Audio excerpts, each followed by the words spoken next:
सच कहा अल्लाह के नबी ने, शराब हर बुराई की जड़ है, हर बुराई की जड़। सुनन नसई की एक रिवायत मौजूद है, सुनन नसई की एक रिवायत मौजूद है, हजरत उस्मान गनी उस हदीस के रावी हैं, फरमाते हैं कि कौम बनी इस्राइल के अंदर एक बहुत पक्का बड़ा परहेजगार आबिद इबादत गुजार था, जिसने अपनी पूरी जिंदगी इबादत में गुजार दी। उस इलाके के अंदर, उस बस्ती के अंदर एक बदकार औरत रहा करती थी, जिसका शौहर मर गया, बेवा थी, और वो नौजवान लोगों को तलाश किया करती थी। उसकी नजर उस आबिद पर पड़ गई, उस इबादत गुजार पर पड़ गई। उसने अपने घर के नौकर चाकरों को या किसी खादिमा से कहा कि फला फला औरत तुम्हें बुला रही है और एक मामले में तुम्हें गवाही देना पड़ेगी। उस बेचारे नेक आदमी ने, सुनन नसई हदीस के अल्फाज है, उस बेचारे आबिद ने सोचा कि एक गवाही का मामला है तो मुझे सच्ची सच्ची गवाही दे देना चाहिए। वो चला गया, उस औरत ने दरवाजे के अंदर उसको बुलाया कि इधर आओ। जैसे उसने दरवाजा खोला, पहला दरवाजा बंद हो गया, दूसरा दरवाजा दिख रहा है, अंदर से आवाज आती है, मोहतरम और अंदर आइए। उसने दूसरा दरवाजा खोला, जैसे ही दूसरा दरवाजा खोला और उसके अंदर दाखिल हुआ तो उसको तीसरा दरवाजा दिखाई दिया, यानी तीसरे कमरे का दरवाजा। अंदर से आवाज आती है, एक और दरवाजा पार कीजिए। वो आगे बढ़ा और उसने तीसरा दरवाजा खोला तो क्या देखता है, तीन दरवाजे खोलने के बाद जो कमरा मिलता है, उस कमरे के अंदर एक बहुत ही खूबसूरत औरत बैठी हुई है। उसके पास एक नौजवान खूबसूरत लड़का है और उस औरत के पास शराब की एक बोतल भी, एक बर्तन भी शराब से भरा हुआ रखा है। उस औरत ने कहा, मैंने कोई गवाही देने के लिए तुम्हें नहीं बुलवाया है, आज तुम्हें 3 कामों में से एक काम करना पड़ेगा। इसने कहा, कौन सा काम?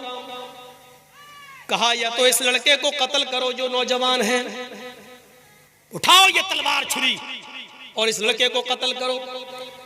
उसने कहा, भाई ये कैसे हो सकता है, इसने मेरा क्या बिगाड़ा, मैं नाहक किसी को कत्ल क्यों करूं? कहा, अच्छा नहीं कर सकते हो? कहा नहीं, तो फिर मेरे साथ जिना करो।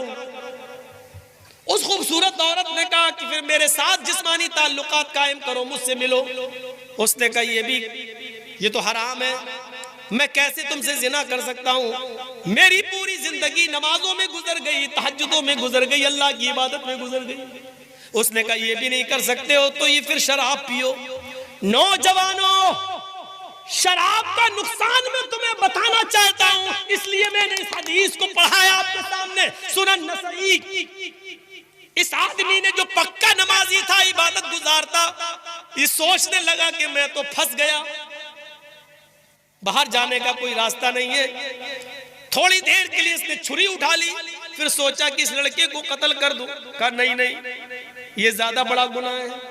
फिर उसने सोचा, कत्ल के बाद सबसे बड़ा गुनाह तो जिना है, ये भी बड़ा गुनाह है, लेकिन आज मैं फंस ही गया हूं, तो अपनी जान बचाई जाए इसलिए छोटा गुनाह कर लेता हूँ, शराब पी लेता हूँ। शराब पीने में फिर क्या हर्ज है? अपनी जान बचाने के लिए कम से कम इस लड़के के कत्ल का गुनाहगार तो नहीं होऊंगा और इस औरत से जिना तो नहीं करूंगा।